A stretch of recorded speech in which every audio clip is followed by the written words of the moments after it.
Today I thought I would recommend some underrated horror films on Shudder. If you don't know what Shudder is, then it is a streaming service very much like Netflix and Tubi, but Shudder is a streaming service specifically for horror films. I've personally used Shudder for years. They quite frequently have new horror films on there. They have a lot of Shudder originals as well, similar to like Netflix original films. There is such a big range of films on Shudder. There are more known horror films and there are quite a lot of lesser known horror films. So I thought today I would talk about and recommend some of the lesser known ones, starting off with a film that actually came out this year called Grafted. An experiment to get rid of a birthmark goes wrong and causes Wei's dad to traumatically and gruesomely pass away in front of her as a child. Now she's a bit older and heading to university, she goes to stay with her aunt and cousin, although she is struggling to fit in. Wei is determined to continue her father's work and get rid of the birthmark that she inherited from him. Wei's character reminds me of characters like May from the 2002 film, where she is a bit of an outcast, she's socially awkward and you feel bad for her because she's bullied for something that's physical that she can't change. Like in May it's her eyes, and in this film it's Wei's birthmark. Grafted is a body horror with some moments that actually really grossed me out and made me feel quite sick, which is obviously a good thing because I feel like that's the intention with most body horror films. Most of the effects in this film are good apart from a bit of dodgy CGI at the beginning. I do think this film would have really benefited from just being all practical effects. This is very much a coming of rage revenge story. It's directed by Sasha Rainbow and this is actually her directorial debut for a feature-length film. A lot of the actors were actually new in this film too. This is the film that they made their debut in, which I found quite surprising when I looked it up and saw that, because everybody felt really natural in their roles and you just wouldn't really be able to tell that they are new actors. It has some great commentary on popularity, beauty standards and how people treat others based on the way they look, as well as looking at the feelings that Wei felt when being outcasted, the loneliness and frustration that she just wants to have friends and fit in. There is so much more depth to this film and other points like respecting culture and how that impacts the main character too. Her cousin was so incredibly disrespectful to her in so many different ways. It's really frustrating and just makes you feel so bad for Wei. Grafted definitely took a turn that I wasn't expecting. I was thinking it would be kind of a straightforward storyline, but it ended up being quite different. There were a few parts in this film where it did lose me a little. I think in the middle it did slightly drag, but for the most part there is a lot going on. I'm sure there was a nod to the film Society and or The Thing in there too, but you'll have to watch it to know what I mean. The next film is Influencer. Social media influencer Madison meets CW whilst on a backpacking trip in Thailand. They quickly become good friends. CW is there for Madison as she is struggling, but things in their friendship start to get a bit weird. This is a horror film based around social media, which is a massive guilty pleasure for me. I love this type of modern horror, especially because it is so relatable. So many of us are on social media every day in this day and age. I love how it has some comedic aspects of Instagram versus reality,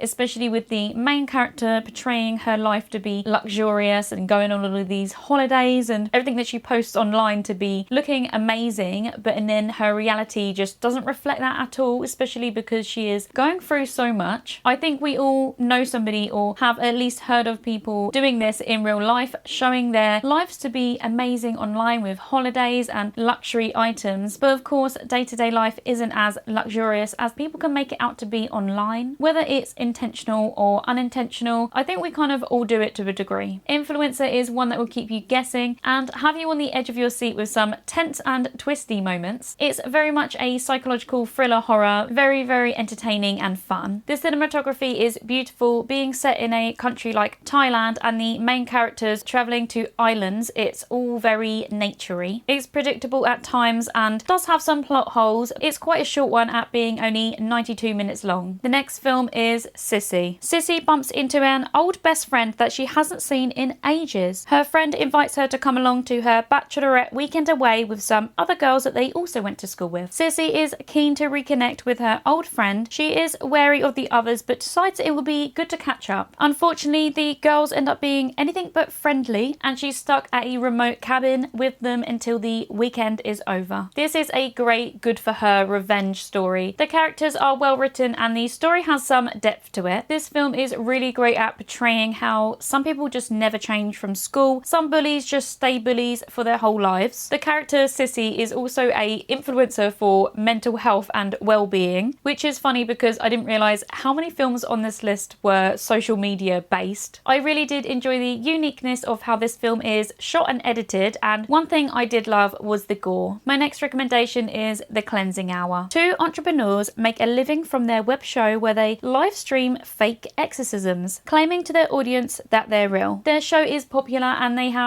quite a big fan base. Everything is going smoothly until on one of their web shows, one of their girlfriends becomes possessed by a demon and they have to try to perform a real exorcism without their audience noticing that anything is different from usual. Yes, this is another one that centers around social media. 4 of these actually center around social media. That was completely unintentional, but I guess it just kind of shows what films that I gravitate to more. This was definitely a pleasant surprise on how much I liked this film. I was taken aback by the amount of gore. There are some cheesy moments. The premise is silly but smart. It is quite original. Of course, we do have tons of films about fake ghost hunters, but I don't think I've ever seen another film that has fake exorcisms being live streamed, unless I'm wrong. If you could think of another one, then please do let me know. The end of this film did lose me a little bit. There are some weaker moments definitely towards the end, but it is worth the watch as it is entertaining and it does only have a short runtime. Next is a film called Superhost. This is a found footage film about a couple who are travel vloggers specialising in reviewing Airbnbs for their online series called Superhost. For their next episode, they travel to a beautiful remote mountain vacation home hosted by Rebecca. They vlog their stay and interview the host, but as time goes on, her behaviour gets weirder and weirder. This film really asks the question of how far would someone go for views online and to make money online, and it also shows how people can make some really stupid decisions and just not use common sense. Rebecca, the host of the Airbnb, is a really fun character.